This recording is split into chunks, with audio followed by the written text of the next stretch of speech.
Now, your report looks specifically at how South Africans are using social media. Is there anything interesting about the way we use social media that, say, perhaps the rest of the world doesn't? Yeah, I think from a content perspective, South Africans do engage really well with international content. So it's a bit of a negative in the sense that there's a huge opportunity that still needs to be untapped, with local content creators creating great quality stuff. So the number one post that people engage with, the number one YouTube video, the top YouTube videos are all international based, typically from US and UK sources. We're seeing the rise of the video blogger, slowly but surely. And one interesting thing is that the number one most viewed YouTube channel in the country now is owned by an 18-year-old high school student. It's called Kruger Sightings, actually. And they've managed to clock the 100 million view mark about a week ago, which is really incredible. They've beat out every single brand, every single media company in the country without a single cent in advertising budget. So that's a new way of using social media. I think a lot of our viewers are particularly interested in Facebook. Are we, as South Africans, using Facebook as much as we have in the past? Are we using it even more? Right, so Facebook usage has absolutely soared. We've got 11.8 million South Africans using Facebook every single month. And if you look at the number of connected South Africans on the internet, it's, the number is nearing 20 million. So percentage-wise, we've got a large majority of the connected population using Facebook.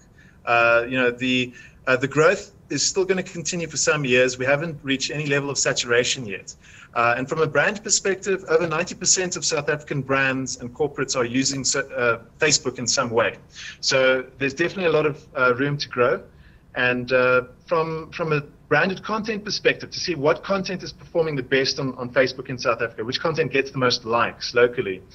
We've seen, actually, interestingly enough, the local media companies, specifically TV shows and content around celebrity culture, get shared so much by South Africans on Facebook. They absolutely love that kind of content.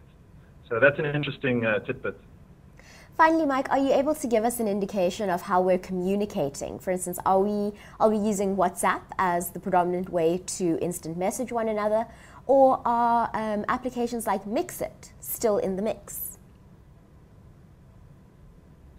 Right. So it really does depend on the demographic.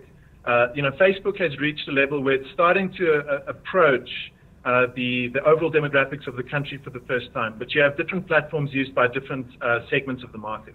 Mxit's still very popular with the lower LSMs that still have feature phones. There's about 4.9 million people on Mxit now that return every month. So that's still a huge, huge number, way higher than Instagram, for example, which is the new darling of social media.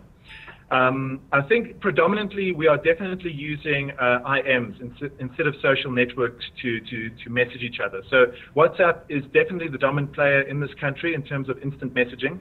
We have early indication that there's well over 10 million South Africans using WhatsApp every year, but the final number will be released later this year when our survey is finalized.